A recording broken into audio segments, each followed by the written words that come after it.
Olá, amigos! Em 1949, depois que o Partido Comunista Chinês derrotou o Kuomintang, Chiang Kai-shek retirou-se para a ilha de Taiwan.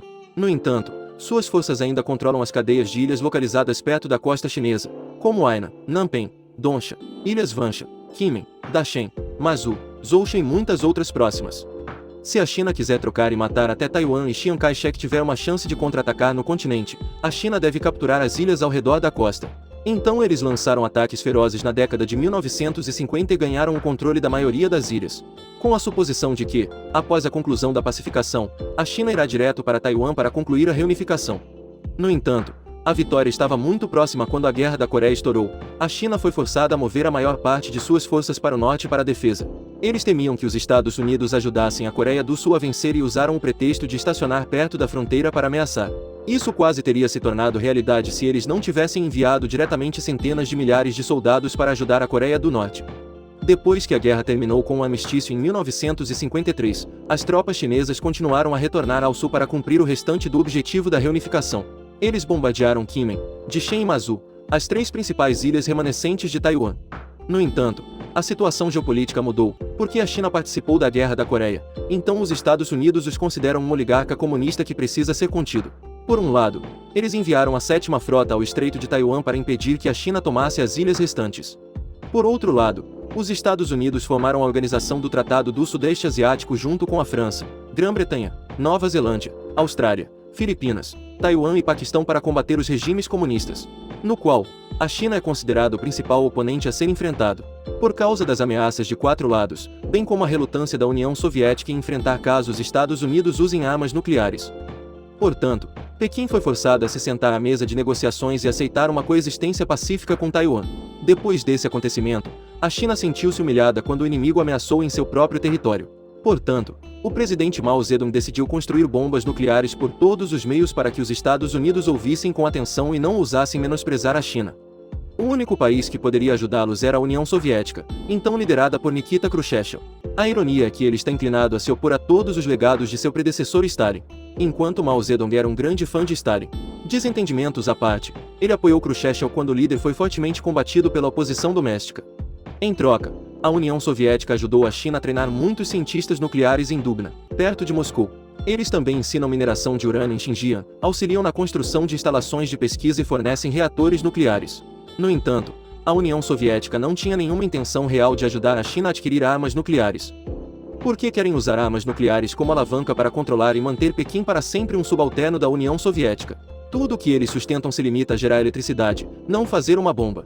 A China sabe disso e tenta aproveitar ao máximo o que aprende. Em 1957, a União Soviética fez uma oferta aos Estados Unidos e à Grã-Bretanha. Vamos todos os três parar os testes de armas nucleares para diminuir as tensões. Ao mesmo tempo, os membros do Pacto de Varsóvia e da OTAN devem assinar um acordo mútuo de não agressão.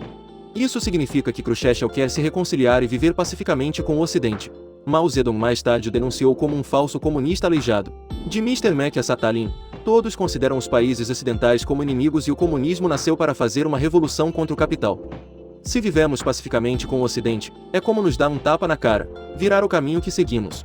Por causa da diferença de ideologia, Mao Zedong e Khrushchev não podiam se ver, toda a cooperação tornou-se um impasse desconfortável.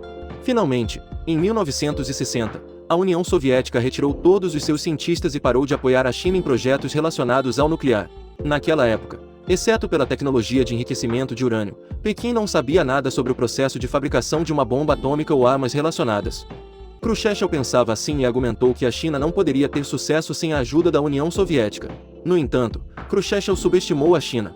O governo de Pequim tinha uma coleção de cientistas extremamente talentosos recrutados no exterior na década de 1950.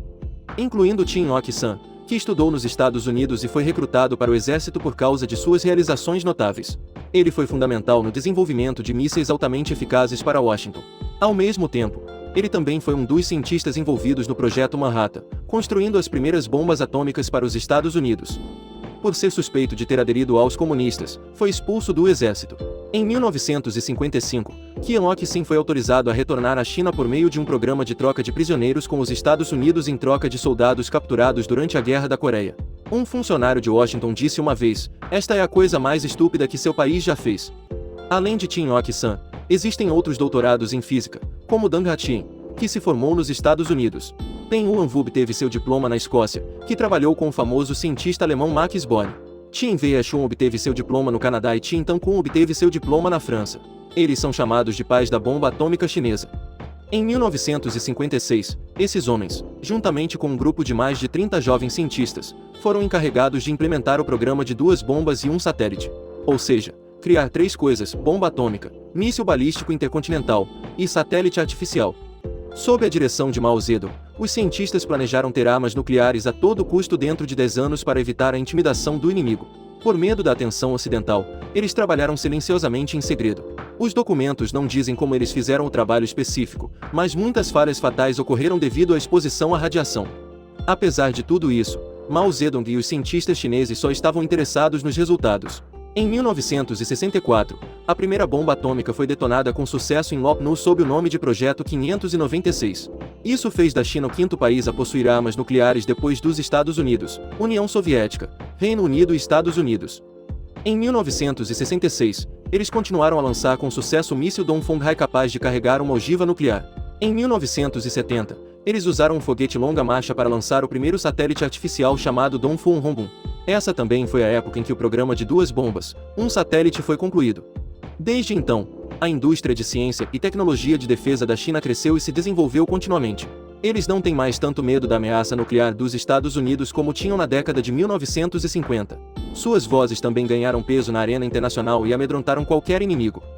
Até 2022, estima-se que o estoque da China contenha cerca de 350 ogivas nucleares, conforme publicado no livro branco do governo.